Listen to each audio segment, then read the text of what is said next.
Everyone, my name is Megha Balani and welcome to all of you. आज हम करेंगे जी UP board का जो कि हमारा खंड काव्य है। कौन सा खंड काव्य है? 6 मातृभूमि के लिए, जिनको डॉक्टर जयशंकर त्रिपाठी जी ने लिखा है और जिसके बारे में हम पढ़ रहे हैं वो है हमारे चंद्रशेखर आजाद। अब इसके लिए हमने प्रथम सर को, द्वितीय सर को, तृतीय सर को बहुत अच्छे से समझा था।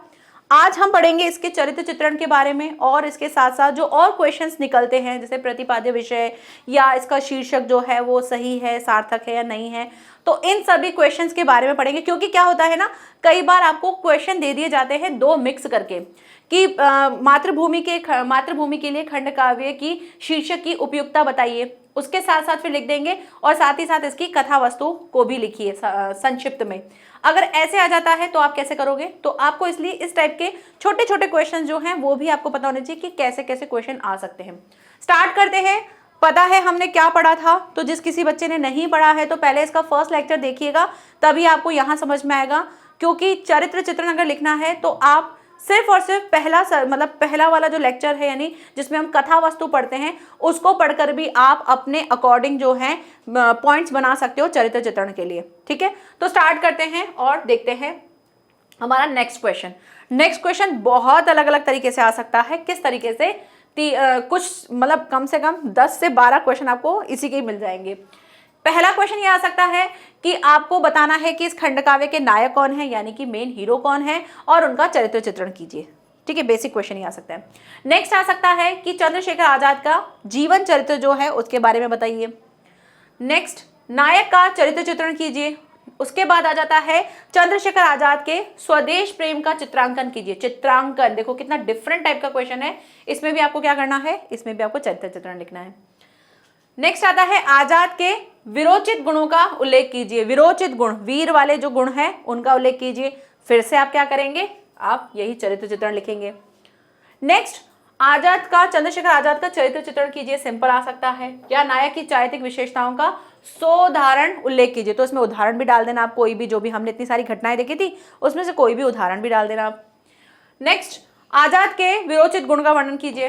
अगेन रिपीट हो गया। क्रांतिकारी क्यों कहा जाता है उनको, और मातृभूमि के लिए उनका उक्त कथन जो है उसकी व्याख्या कीजिए कि उनको क्रांतिकारी क्यों कहा जाता है। तो क्रांतिकारी इसलिए कहा जाता है क्योंकि उनमें ये गुण थे, इस वजह से उन्हें क्रांतिकारी कहा जाता है। तो क्वेश्चन घूम के आ गया, लेकिन लिखना क्या है? चरित्र चित्रण। और कौन कौन से क्वेश्चन आ सकते हैं? और आ सकते हैं त्याग और बलिदान का वर्णन करो उनके। तो आप चाहो तो इसको कथा सार के अकॉर्डिंग भी लिख सकते हो, अदरवाइज आप इनकी विशेषताओं के साथ लिख सकते हो कि इनमें क्या क्या विशेषताएं थी, यानी इनके क्या क्या चरित्र थे। चरित्र के जीवन की 2 वीरतापूर्ण घटनाओं का वर्णन कीजिए। वीरतापूर्ण घटनाएं अगर लिखनी है तो आप घटनाओं के साथ इनकी वीरता के बारे में लिखोगे और 2 घटनाएं लिख देना। नायक का चरित्र चित्रण करना है, नायक की चारित्रिक विशेषताओं का वर्णन करना है, और बहुत सारे क्वेश्चन है, जैसे कि क्या है? चंद्रशेखर आजाद का चित्रांकन कीजिए। नेक्स्ट आ सकता है मुख्य पात्र के चरित्रगत विशेषताएं लिखिए। मातृभूमि के खंड काव्य के आधार पर आजाद का चरित्र चित्रण कीजिए। एंड नायक की चारित्रिक विशेषताओं का उदाहरण लिखिए। विरोचित गुण लिखिए। इस तरह के बहुत सारे क्वेश्चन जो हैं आपको आ सकते हैं, और भी है। अच्छा, क्रांतिकारी क्यों कहा गया है, उनके आधार पर उक्त कथन कीजिए। ये तो रिपीट हो गया क्वेश्चन। चंद्रशेखर आजाद के त्याग और बलिदान का वर्णन कीजिए, ये भी रिपीट हो गया। 2 वीरतापूर्ण घटनाओं का वर्णन कीजिए और नायक के चरित्र चित्रण का वर्णन कीजिए। घुमा फिरा के क्या है? चरित्र के बारे में पढ़ना है। ठीक है, स्टार्ट करते हैं। उत्तर, चंद्रशेखर आजाद मातृभूमि के लिए नामक खंड काव्य के कौन है? मुख्य पात्र है। इनमें प्रबंध काव्य के नायक के सभी गुण जो हैं वो विद्यमान है। एक प्रबंध काव्य के नायक के रूप में सारे गुण जो हैं वो इसमें पूरी तरह से हैं, और उन्हीं गुणों को हम क्या देखने वाले हैं? संक्षेप में यहाँ पर देखने वाले हैं। सबसे पहला है सामान्य परिवार की देन। बिल्कुल सामान्य परिवार था, कोई ऐसे हाई फाई फैमिली के नहीं थे कि हाँ बहुत ज्यादा हाई फाई फैमिली के थे, ब्राह्मण फैमिली के थे, तो बिल्कुल सामान्य से थे। चंद्रशेखर आजाद एक साधारण किसान के घर में पैदा हुए थे। उनमें किसी राजशाही जैसी अकड़ नहीं थी। ऐसा नहीं था कि ओहो नवाबी टाइप के लोग हैं, बिल्कुल साधारण परिवार के थे। भारत की धरती गांव की है, जीवन गांव किसानों का, ऐसे किसान का बेटा था आजाद न राजघरानों का। यही लाइन आपको एक काव्य के रूप में दे दी गई है। क्या कहा है? कि भारत की धरती गांव वाली है। भारत को जाना ही किससे जाता है? गांव से जाना जाता है। और जीवन उस गांव में किसका है? किसान जो है उस गांव में ही जीवन करते हैं, और उन जीवन में कौन होते हैं? हमारे किसान भाई होते हैं। और उन्हीं किसानों में क्या था, वो चंद्रशेखर आजाद जो थे वो क्या थे, किसान के एक बेटे थे और वो एक राजघराने के नहीं थे। आजाद जो थे एक क्या थे, किसान के बेटे थे। ठीक है, तो पहली चीज सामान्य परिवार की देन थी। दूसरा क्या है, विश्व बंधुत्व का पोषक। विश्व बंधुत्व यानी पूरे विश्व को बांध के रखने वाला जो था, ऐसे थे वो चंद्रशेखर आजाद। तो आजाद में किसी प्रकार की धार्मिक अथवा सांप्रदायिक संकीर्णता नहीं थी। उनको ऐसे नहीं था कि धर्म से रिलेटेड या कुछ संप्रदाय से रिलेटेड वो अपने चीजों में रखें कि नहीं मैं इस धर्म का हूं, मुझे इस धर्म के साथ ये चीज नहीं करनी है, तो ऐसे बिल्कुल नहीं थे वो। ये विश्व बंधुत्व के सच्चे अर्थों में क्या थे, पोषक थे। ये विश्व बंधुत्व यानी पूरे विश्व को बांध के रखने वालों में से थे, तो उसके पोषक तत्व थे। बचपन से ही उनमें इस प्रकार की उदारता जो है विद्यमान थी, बचपन से ही वो इस टाइप के थे। और उसके लिए उन्होंने कुछ कहा है, क्या है, क्या बताया गया है, वे ब्राह्मण कुल का बालक था, ब्राह्मण कुल के थे, है ना, पर मित्र विश्व मानवता का। लेकिन मित्र किसके थे, पूरे विश्व के थे और मानवता के मित्र थे। वे मूर्त हृदय भारत का था, नायक स्वदेश की कविता का। वो मूर्त हृदय था यानी जीता जागता एक दिल था, किसका, भारत का। और नायक थे, हीरो थे, किसके, स्वदेश के, मतलब अपने देश के वो क्या थे, एक हीरो थे। ठीक है, तो ये कुछ चीजें, लाइनें हैं, इनको अगर आप अच्छे से लिख सकते हो तो इससे आपका जो भी चरित्र चित्रण है या जो भी आप लिखते हो खंड काव्य, वो बहुत ही खूबसूरती से दिखता है। ब्रिटिश दमन के विरोध आक्रोश की भावना, ब्रिटिश के लिए, उनके विरोध के लिए उनके अंदर जो आक्रोश था वो लिख सकते हैं। क्या क्या था, आजाद के हृदय में बचपन से ही ब्रिटिश शासन जो था उनके लिए, दमन के प्रति उनके लिए आक्रोश की भावना थी। रोलेट एक्ट के विरुद्ध उन्होंने पंजाब के जलियांवाला बाग में जो है अंग्रेजों के द्वारा जो बर्बरतापूर्ण जो है दमन किया था उसके बारे में है। उसका समाचार अखबारों में पढ़ करके बालक को क्या लगा था, चंद्रशेखर आजाद के अंदर जो है ना बहुत ज्यादा आक्रोश आ गया था। तो ये पहली घटना आप इस तरह से लिख सकते हो कि जब उन्होंने पहली बार न्यूज़पेपर में जब पढ़ा था कि जलियांवाला बाग में इस तरह से निहत्थों पर गोलियां चलाई गई थी तो उनका बहुत ज्यादा खून खोला था और तभी उन्होंने निश्चित कर लिया था कि मुझे क्या करना है, मुझे भी भारत भूमि के लिए कुछ ना कुछ करना ही है। और उन्होंने ब्रिटिश सत्ता को उखाड़ कर फेंकने के लिए, स्वतंत्र करवाने के लिए इस चीज का संकल्प ले लिया कि मैं ये करके रहूंगा। काशी में प्रातः एक युवक अखबार उठाकर पढ़ता था, गीली आंखें, मुख लाल हुआ, सांसों में रोष उभरता था।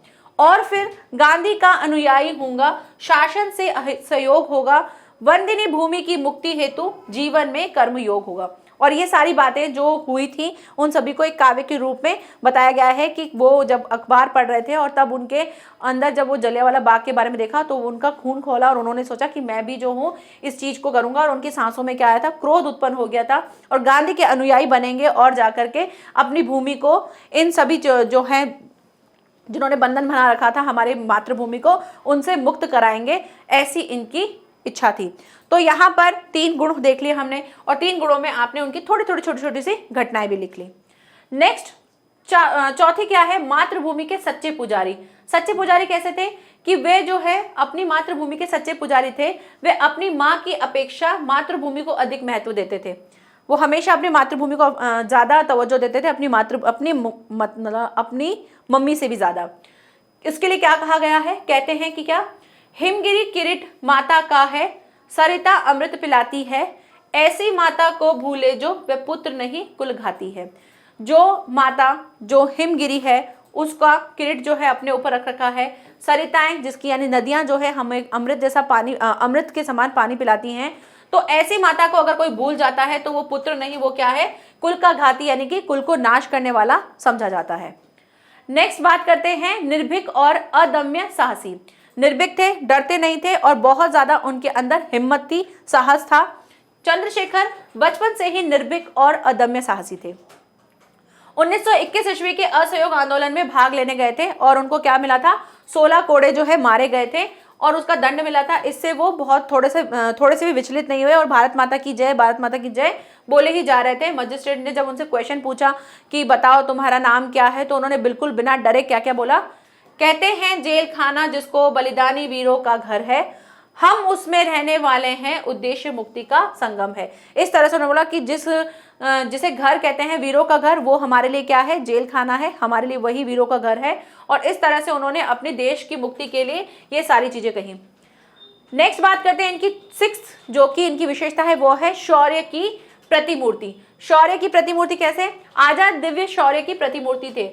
उनकी वाणी पौरुष से अद्भुत शौर्य टपका करता था। जिसे देखकर देश का प्रत्येक युवक जो है उस पर न्यौछावर हो जाता था। यानी उनके बोलने भर से लोगों के अंदर क्या आ जाता था, हिम्मत आ जाती थी कि नहीं हमको भी कुछ करके दिखाना है, ऐसे थे। मुख से, वाणी से, पौरुष से था दिव्य शौर्य, बरसा करता मिलते जुलते वे अद्भुत था। आजाद चंद्रशेखर ऐसा जिस पर हर एक नवयुवक निछावर होकर होता विस्मित था। जितने भी नवयुवक थे उनके तेज को देख करके, उनकी बातों को देख करके उनके अंदर भी शौर्य उत्पन्न हो जाता था और वो भी पौरुष जाग जाता था और वो भी अपने देश के लिए कुछ ना कुछ करने को, जितने भी जवान हैं वो आ जाते थे। तो इस तरह से वो क्या थे, एक शौर्य की प्रतिमूर्ति थे। ठीक है, नेक्स्ट आगे बात करते हैं। सातवां क्या है, सातवां है देश प्रेम। भाई देश से तो प्रेम था ही ना। अपने संगठन के संचालन के लिए आर्थिक कठिनाइयों के निवारण हेतु आजाद ने क्या क्या सीखी, ड्राइविंग सीखी, मठाधीश के शिष्य बने और देश प्रेम के लिए पता नहीं उन्होंने क्या क्या और उन्हें बढ़ना पड़ा। तो उन्होंने पहले ड्राइविंग सीखी, फिर पैसे खातिर मठाधीश के शिष्य बने थे, फिर देश प्रेम में उन्होंने क्या क्या नहीं बनाया, आजाद वीर को वह अति तुच्छ विशिष्ट बने। और ये सभी चीजें जो आपने यहाँ पे काव्य देख रहे हो इसको इन्होंने लाइन्स में कन्वर्ट करके दिखाया है। ठीक है, आगे बढ़ते हैं। नेक्स्ट कौन थे, अब स्वाभिमानी थे और सजग थे। क्या हो रहा है देश में, कहाँ क्या चीजें हो रही हैं, वो सभी चीजें उन्हें पता थी और उसी के लिए वो आगे से आगे क्या करते थे, योजना बनाते थे। ठीक है, आजाद अत्यंत ही सजग और स्वाभिमानी देशभक्त युवक थे। लाहौर नगर में एक गोरे अफसर पर सरदार भगत सिंह और राजगुरु ने निशाना लगाया। अधिकारी लहूलुहान हो गया, किंतु सरदार भगत सिंह के पीछे पुलिस का सिपाही पड़ गया। आजाद वहीं पीछे खड़े थे, उन्होंने झट गोली दागकर पुलिस का काम तमाम कर दिया। मतलब बहुत ही क्विक उन्होंने वो सारी चीजें की, अदरवाइज डर जाता, भाग जाता, कुछ करते, लेकिन उन्होंने वहां उसका सामना किया। सरदार भगत के पीछे पुलिस जवान पड़ा, आजाद वहीं खड़े थे, तत्क्षण उनको देख लिया, पिस्टल दाग दी, ढेर कर दिया उसे वहीं, फिर सबने अपना कहीं रणात बसेर किया। ठीक है, तो ये सारी चीजें उन्होंने क्या क्या चीजें की, सजग थे, मतलब उसी टाइम पर उन्होंने पिस्टल दाग दी। तो काव्य की अगर लाइन्स आपको याद देती तो ठीक है, अदरवाइज आप उसका डिटेल में लिख दोगे तो भी चलेगा, है ना। नेक्स्ट है स्वतंत्रता का सेनानी। स्वतंत्रता के सेनानी कैसे थे, आजाद भारतीय स्वतंत्रता के कर्मठ सेनानी थे, जिन्होंने सशस्त्र क्रांति द्वारा जो है आजादी लाने का प्रयास किया और अपने जीवन का बलिदान किया। क्लियर, धैर्यवान थे, धैर्य भी था उनके अंदर। आजाद निर्भीक, साहसी, सहनशील होने के साथ साथ अत्यंत ही धैर्यवान भी थे। क्रांतिकारी दल के संगठन का भार अपने कंधों पर आने के बाद उन्हें बड़े धैर्य से काम लिया और अंतिम क्षण तक जो है उसका संचालन करते रहे। जब सभी लोगों की मृत्यु हो गई थी, जैसे कुछ लोगों की मृत्यु हो गई थी, कुछ लोग जेल में थे, तब भी वो अकेले थे, तो उन्होंने ऐसा नहीं किया था कि उस डर से वो उन्होंने सब चीज़ें छोड़ दी। उन्होंने धैर्य से सारी योजनाएं टाइम टू टाइम बनाई कि उन्होंने जब फूलबाग में अपने मित्रों के साथ बैठ करके प्लानिंग की थी तो उनके पास धैर्य था। तो अभी जो भी लाइन्स है उसमें आप अपनी कुछ स्टोरी भी डाल सकते हो। जैसे कोई पॉइंट लिखा, अगर उस पॉइंट से रिलेटेड आपको कुछ लगता है कि यार इसमें हमने जो पढ़ा था सर्ग में उसमें से ये वाला पॉइंट डाल देंगे, तो उसे डाल देना। ठीक है, नेक्स्ट प्रश्न है, प्रश्न नंबर 3 क्या है कि मातृभूमि के लिए खंड काव्य के कथा संगठन की समीक्षा कीजिए। ये कथा संगठन है, इसके बारे में आपको बताना है कि एग्जैक्टली क्या था, एक कथा के रूप में उसको बताना है। तो प्रस्तुत खंड काव्य की कथा जो है वो किसके बारे में है, किस चीज से रिलेटेड है, वो है स्वतंत्रता संग्राम के सशस्त्र सेनानी चंद्रशेखर आजाद के जवानी के कुछ प्रमुख घटनाओं के आधार पर लिखी गई है, जिससे उनके क्रांतिकारी विचारों, कार्यकलापों और त्याग तथा बलिदान पर पूर्णतः प्रकाश पड़ता है। जिसमें उनके विचार कैसे थे, उन्होंने क्या क्या किया था, त्याग क्या था, बलिदान क्या था, उन सभी के बारे में है। कथा की पृष्ठभूमि पूर्णतः कैसी है, ऐतिहासिक है, जिस पर कवि ने कल्पना तथा भावना की कलात्मक तुलिका फेरकर उसे और भी सशक्त एवं सजीव बना दिया है। भाई जो भी चीज है वो ऐतिहासिक है, मन घड़त नहीं थी, बस उसमें क्या किया, थोड़ा सा कलात्मक चीजें डाल दी हैं, थोड़ा एक्ट के थ्रू उन्होंने काफी चीजें जो हैं उसको दिखा करके ऐसा लग रहा है जैसे कि सजीव बना दिया है, कि जैसे गोली दाग दी, खड़े हो गए पेड़ के पीछे, ये सब चीजें डाल के उन्होंने क्या दिखाया है, एक सजीव चीज डाली है कि हाँ हम पढ़ते पढ़ते सोच रहे हैं कि अच्छा वो कैसे पीछे खड़े होंगे और गोली मारे होगी उन्होंने, तो ये क्या है, सजीव चित्रण उन्होंने किया है। नेक्स्ट आगे बात करते हैं। पूरा खंड काव्य है, केवल 3 सर्गों में विभक्त है। प्रथम सर्ग में हमने आजाद के बचपन और उस पराधीन भारत का वातावरण का चित्रण प्रस्तुत किया गया था, जिसमें पल करके आजाद के हृदय में क्रांति के जो बीज हैं वो अंकुरित होते थे और उन्होंने अंग्रेज शासन का जो है तख्ता उलटने का संकल्प किया था। तो पहले सर्ग में तो हमने ये पढ़ा था, अपने राष्ट्रीय सम्मान की रक्षा के लिए आजाद के मुख से निकल पड़ा था, क्या सम्मान हेतु लड़ना होगा, आजाद राष्ट्र करना होगा, ये प्रश्न चुनौती जीवन की, जीना होगा मरना होगा। तो ये लाइंस जो है चंद्रशेखर आजाद ने कही थी। नेक्स्ट आगे क्या है, इसी प्रकार प्रथम सर्ग में जहां आजादी के संकल्पों की चर्चा हुई थी, तो द्वितीय सर्ग में आजादी के लिए किए गए जो संकल्प थे उनका चित्रण है। क्या क्या है, जैसे आजाद ने अपने संकल्पों को मूर्त रूप देने के लिए क्रांतिकारी संगठन की स्थापित किया था, आर्थिक और शासकीय अपराधों से डट करके लोहा लिया था, युवकों का नेतृत्व अपने हाथों में लिया था, सभी युवक आजादी की लड़ाई के लिए उन्हीं की राय लेने को तैयार हो जाते थे, तो वो सारी चीजें उन्होंने की थी। तो संगठन शक्ति न पैसे का वे करते थे, व्यक्तित्व खींचता था चुंबक सा अमृत सा। तुम्हें पंडित जी से मिली राह आजादी की, बतलाएंगे हर युवक बोलता निश्चित सा। यानी वहां पे युवक जो थे वो हमेशा उनकी हर एक बात के लिए जो वो कहते थे उस चीज को वो करने के लिए तैयार रहते थे, क्योंकि उनकी बातें जो है उनको प्रभावित करती थी। नेक्स्ट कथा के तृतीय सर्ग। अब तृतीय सर्ग में क्या हुआ था, तृतीय सर्ग में चंद्रशेखर आजाद के आत्म बलिदान का जो है साहसपूर्ण कहानी का उल्लेख किया गया है, जिसे पढ़ करके नस नस में क्या होता है, गर्म रक्त का संचार होने लगता है। आजादी की लड़ाई को क्रियाशील रखने के लिए उसके मन में सशस्त्र क्रांति की जो योजना निर्धारित थी उसे मूर्त रूप देने के लिए उन्होंने अपने प्राण जो है हथेली पर रख करके देश के विभिन्न भागों में अपनी अलख जगाई तथा प्रयाग में संघर्ष करते हुए जिन परिस्थितियों में वीर गति प्राप्त की उसका बड़ा ही मार्मिक चित्रण जो है काव्य के इस अंतिम सर्ग में हमको पढ़ने को मिला था। तो यहाँ पे हमने कथा संगठन यानी कि एग्जैक्टली हम सर्गों में क्या क्या पढ़े हैं उसके बारे में बताया गया है कि इसमें चंद्रशेखर के बारे में हमने क्या क्या देखा था। ठीक है, नेक्स्ट प्रश्न आता है, मातृभूमि के लिए खंड काव्य का प्रतिपाद्य क्या है, यानी मेन इसका मोटो क्या है, इसका उद्देश्य क्या है, और प्रतिपाद्य विषय पर प्रकाश डालते हुए उसके उद्देश्यों को स्पष्ट कीजिए। क्वेश्चन ऐसे भी आ सकता है, उद्देश्य और आशय बताइए। नेक्स्ट, संदेश क्या मिलता है, ऐसे भी आ सकता है कि आपको इससे क्या संदेश मिलता है इस खंड काव्य से, तो भी आप इसका यही आंसर लिखेंगे। तो इन सभी का आंसर क्या है, डॉक्टर जयशंकर त्रिपाठी द्वारा रचित खंड काव्य मातृभूमि के लिए प्रतिपाद्य विषय जो है प्रसिद्ध क्रांतिकारी चंद्रशेखर आजाद का जीवन चरित्र है। आजाद का संपूर्ण जीवन जो है मातृभूमि के लिए था और वे बाल्यकाल से ही राष्ट्रीय स्वाभिमान के भाव को हृदय में लिए हुए थे और क्रांतिकारी गतिविधियों में संलग्न हो गए थे। उनका जीवन मृत्यु पर्यंत ब्रिटिश साम्राज्यवाद की निरंकुश शक्ति से संघर्ष करते हुए व्यतीत हुआ। उन्होंने निस्वार्थ भाव से मातृभूमि के लिए संघर्ष करने हेतु अपनी पारिवारिक, सामाजिक और सांस्कृतिक जीवन को जो है त्याग दिया था। परिवार, समाज, सबको उन्होंने त्याग दिया था। संस्कृति क्या मतलब संसार से रिलेटेड सारी चीजें उन्होंने त्याग दी थी। सिर्फ और सिर्फ एक ही लक्ष्य था, मातृभूमि के लिए अपने आप को न्यौछावर कर देना। उनका संपूर्ण जीवन राष्ट्र के लिए मर मिटने वाला और बलिदानी युवक की एक रोमांचपूर्ण कहानी है।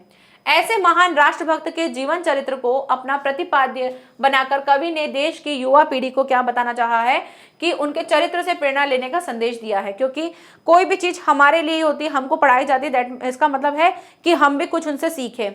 तो कवि ने आजाद के संपूर्ण जीवन को न केवल इस खंड काव्य में कुछ ऐसे प्रसंगों का स्थान दिया है, बल्कि क्या किया है, जिनसे राष्ट्र की भावी पीढ़ी को उन उदात्त आदर्शों की प्रेरणा प्राप्त हो सके। इस प्रकार कवि ने आजाद के चरित्र का जो चित्रण किया है वो युवा पीढ़ी को उनके आदर्शों से प्रेरणा लेने हेतु किया है। और इसी खंड काव्य का यही क्या है, उद्देश्य है कि हम युवा पीढ़ी भी हम उनके आदर्शों को अपनाएं और उन्हीं के आदर्शों पे आगे चलें। और इस चीज से जो है कवि ने लेखक ने हमको अवगत कराया है। क्लियर, आगे बढ़ते हैं। कवि होंगे ना, सॉरी लेखक नहीं होंगे।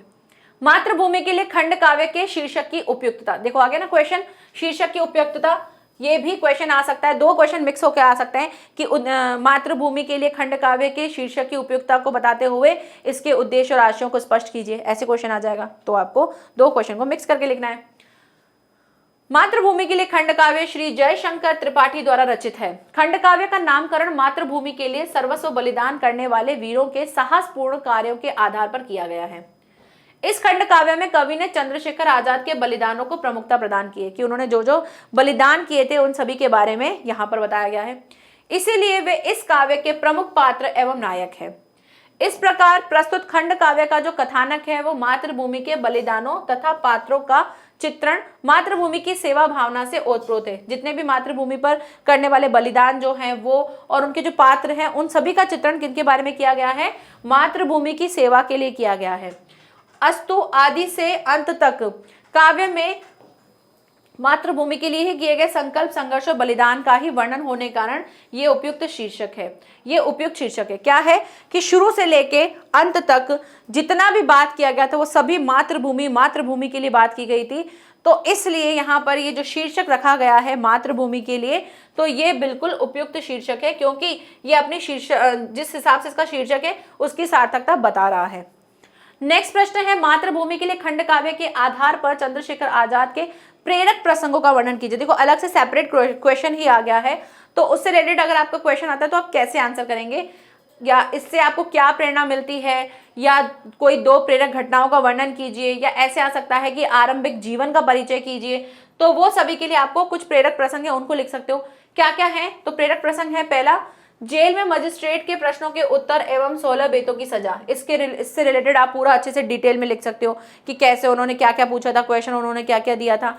तो प्रेरक प्रसंग ये हो गया। प्रेरक प्रसंग पता है ना क्या होता है, जिससे हमको कुछ शिक्षा मिलती है, हम कुछ बताते हैं उसके बारे में कि हाँ ये चीज़ थी, फिर इससे रिलेटेड क्या क्या हुआ था।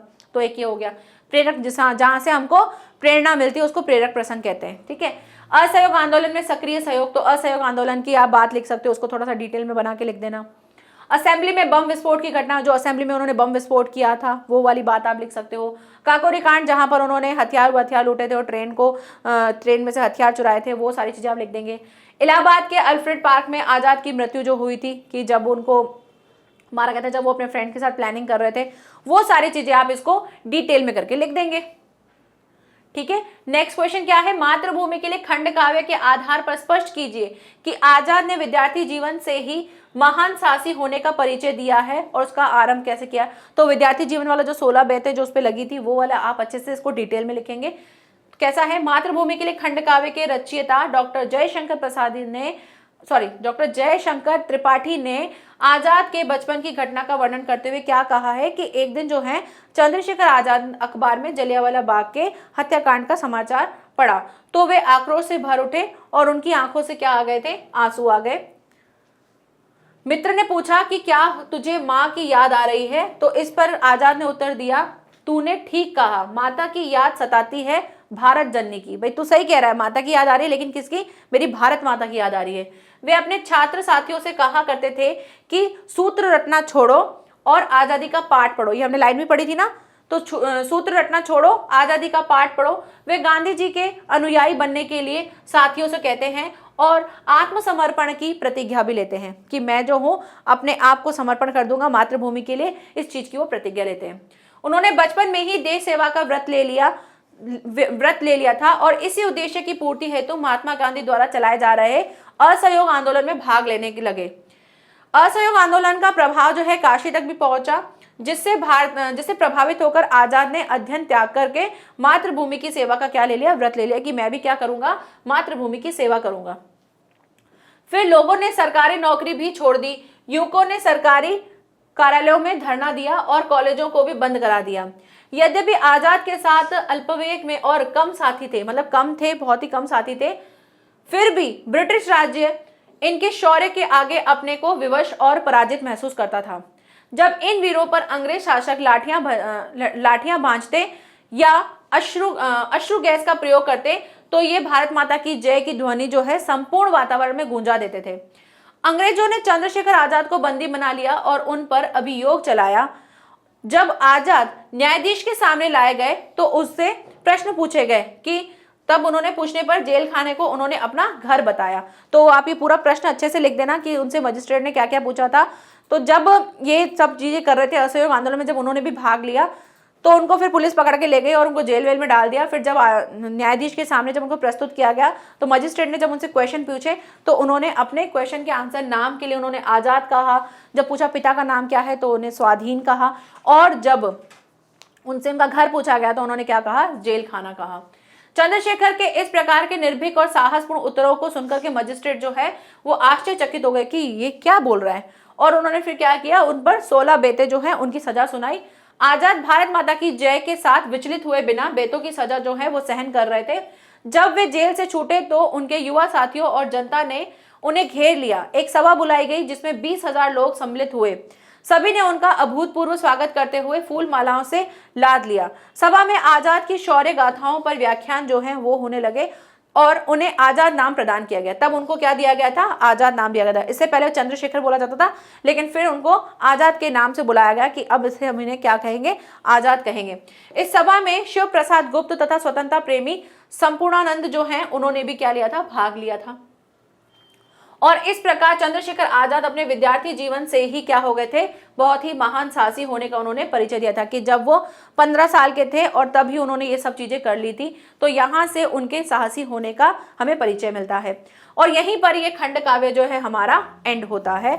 ये खंड काव्य यहीं पर संपूर्ण हो गया, जिसमें हमने बहुत डिफरेंट टाइप के क्वेश्चंस देखे, और जो भी इस जिले से बिलोंग करते हैं वो सभी इस खंड काव्य को अच्छे से पढ़ के जाना, जिससे आप आंसर को बहुत अच्छे से लिख पाएं। Thank you so much, bye bye and take care.